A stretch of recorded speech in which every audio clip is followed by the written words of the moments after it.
Howdy, Desert Boy here. I just wanted to take a few moments to talk about EDC for me, or everyday carry. And remember, these are just my opinions. I'm just a hobbyist and enthusiast. These are my own opinions and thoughts. You need to talk to your own experts, do your own research, figure out what's best for you. You also need to make sure you're in compliance with all your state, federal, and local firearms laws, including carry, concealed carry, and any other laws pertinent to that. So just those kind of things up front. Let's just kind of get that out of the way. So anyway, basically, what is my carry that I have, my most frequent carry? Sometimes this does change. For some people, they just stick to one gun. Some people decide not to carry. Some people maybe carry on occasion. It just depends on what works best for you. For me, I generally carry whenever I can and wherever it's legal and it's allowed. Then my rotation, I have a rotation. I started out, and I think I've talked about this before, so I have three guns here. One's a Ruger, one's a Smith & Wesson, and one's a Sig Sauer. Okay? Two of them are automatics, and just so people don't get excited, this has got no magazine in it. It's empty. Okay? So, just so people don't be concerned about that. Same here. No magazine. And it's empty. Okay? And over here with the Ruger, the gun is empty. There's no rounds in it. So one is a revolver and two are semi-automatics. I started out, like probably many people do, maybe with a revolver, although nowadays oftentimes people start with something like a Glock or something like that, a semi-automatic that they're more comfortable with. I started out primarily with this as a revolver. Then I kind of evolved to a semi-auto that's a single action only with a manual safety, and then to a striker fired weapon. That's kind of was my evolution of that. What's some of the things that are similar about these? Well, they kind of have similar dimensions, you know. They're all probably, overall length is probably about 6 inches or somewhere there about. Their heights are probably in the neighborhood of about 4.5 or 4.3, maybe a little longer, but somewhere in that area. And then their widths, the revolver's probably slightly wider, because of the cylinder, but they're probably all around an inch. And then in weight, they're all about the same. This is, I think, 17.1. I think this one here, I believe, is 17 ounces, and this one's 17.9. So they're all about the same weight. So what are the things I kind of look at for that? I look at purpose and practicality, okay?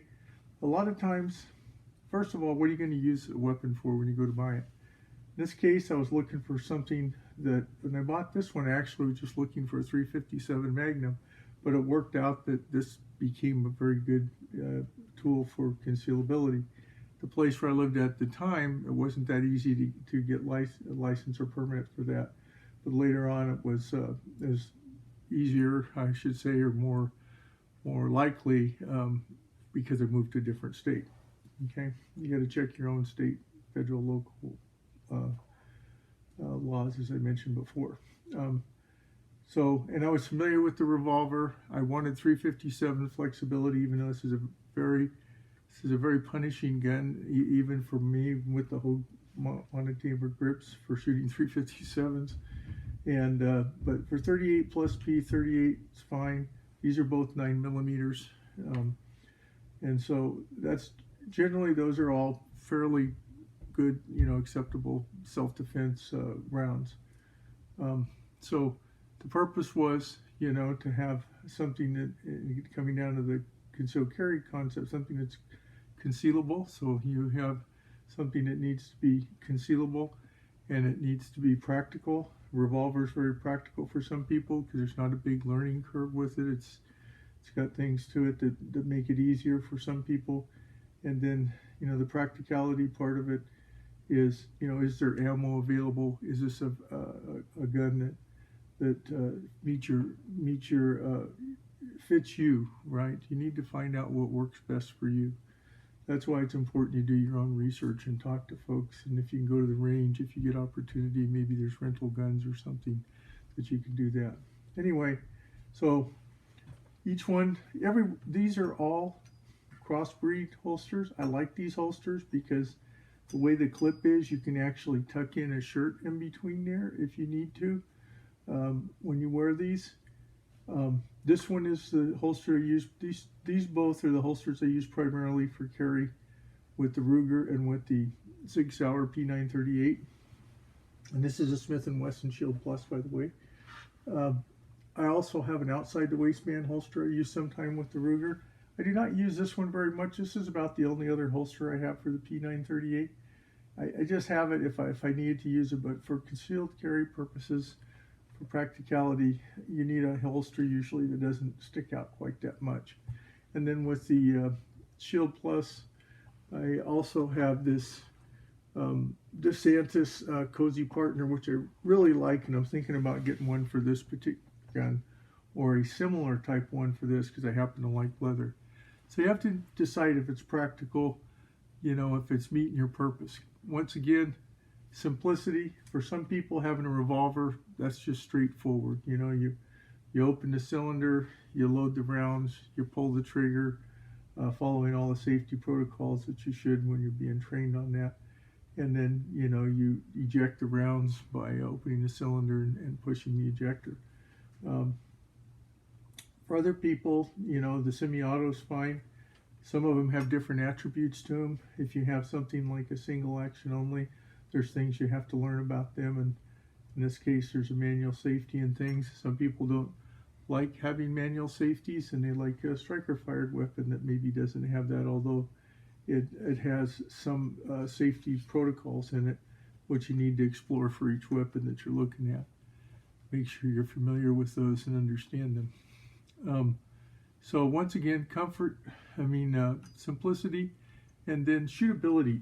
If you can't shoot it very well, if you don't like shooting it, if you don't like going to the range and practicing, if you can't, once again, practicality, if you can't get ammo for it because it's hard to go, you might like 45 Colt. I really like it, but it's not really a really practical round in a lot of ways to use for self-defense. Hard to find, expensive, large round, larger weapon, things like that. Some people like smaller ones.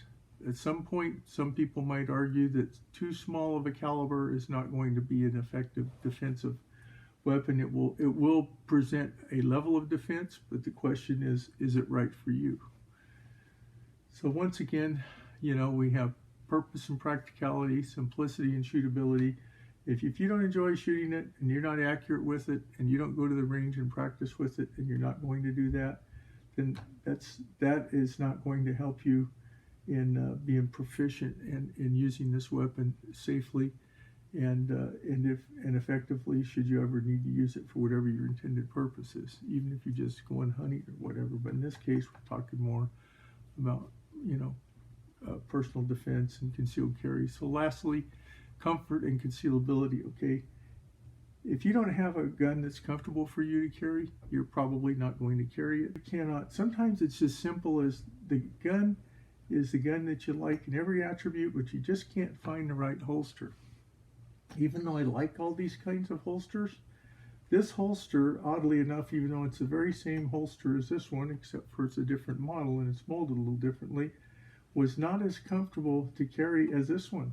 So I kind of went back to carrying this one. I did a video about revisiting carry with this one. This one here I carry when I want to have a revolver. Sometimes these two are both, when I live somewhere where it's very warm in the summertime, so it becomes much more practical, that come back to practicality, to have something like this to be able to carry.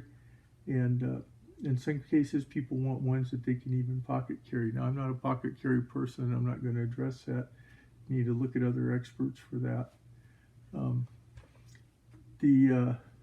This one here, what made the difference for me was I bought this holster. Now, it was an expensive holster. It's about 90 bucks. If you're going to get the leather holster, it's probably going to cost you between 90 and maybe 250 bucks if they're quality holster. So these other ones, they probably vary depending if they're on sale between $50 and about $75. Something like this is a little bit cheaper. Remember, it's outside the waistband, and generally you want it inside the waistband for most people. I do not do appendix carry because look at me, I'm a big guy, you know, trying to because I have a little bit of a stomach and stuff. I think appendix carry for me is out. Plus, it's not something I prefer. That's something, once again, you have to decide if that's right for you. So we're just talking about appendix carry, and for me, you know, that's out. You know, as I said, you know, I've got a big stomach here, you know, so for me, that's not going to work. You have to make your own decisions about that. Some people might think about carrying in a shoulder holster or cross draw or something like that. I'm not going to address that. That has a whole nother set of ramifications and safety considerations with it that really need to be thought of and worked on and getting proper training on. So once again, as I've mentioned before, you know, kind of look at the purpose, you know, and the practicality of it. I look at the you know, the simplicity and the shootability aspects, and then I look at the comfort and the concealability, and these all work for me. What circumstances do I use these different ones? As I mentioned before, this is a five shot, this is 7 shot, and this one is 10 or 13 rounds with the current magazines that I'm aware of that are available. I wear this one the most often now because I have this holster. Once again, as I mentioned, having a comfort holster is important. These here, as I said, are a little more concealable. So if I'm, you know, if I need to wear it where I'm, you know, actually tucking my shirt in or something, these work very well for that. Because this one's kind of in between. I do like wearing this one. I had been using this more as an EDC. It's just I have to keep in the mindset of having the manual safety, and of course with the revolver and the striker fired in this case, there are no manual safeties, at least on my Shield Plus. I know you can get it with, and that's something you need to think about for yourself too. So once again, you know, if I'm out and about, this one kind of fills all the niches. It's got a little more capacity, it's comfortable enough, and it's concealable enough. These, sometimes you just feel like that maybe you just feel like your revolver's adequate for whatever you're doing for the day. Or maybe you just want something that's not quite as big as this, just a little smaller, because you still like the aspects of having a semi-auto and being able to change magazines, which is a reloading ability. So the semi-autos are obviously faster than the revolver, and you're going to get more rounds, you know. So that's the kind of things I look at. You know, what am I doing that day? What am I really doing? Did a video on, are we being kind of we kind of have this compact complacency, or should I say, you know, kind of like mini or micro compact complacency, and it's just something you need to really examine. So I'll do another video talking about what happens when you need maybe more capacity, or you want a larger gun, or maybe you're traveling long distance but you want to have concealability but you don't feel as comfortable. Although in most cases I'd say this one's probably, for me, is my personal, for me personally, would probably be adequate. But there may be situations where you want something different, or maybe even a slightly different caliber. So we'll talk about that in the next video when I talk about, you know, EDC. What about when, you know, you feel like it's a little more heavy lifting, you know, maybe you feel like you want something more. So thank you very much. And as Reed Desert Boy always says, be safe out there, whatever you're doing. And if you like this video, please like, comment, and subscribe. Oh, one other thing I'll mention is price comparisons. This one is probably the most reasonable gun. These two are very close.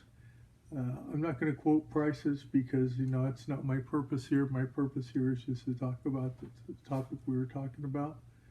But that's something you need to think about too. Cost is always it probably comes into the practicality part of it. I should have mentioned that. So once again, be safe out there, whatever you're doing. And if you like this video, please like, comment, and subscribe. Bye now.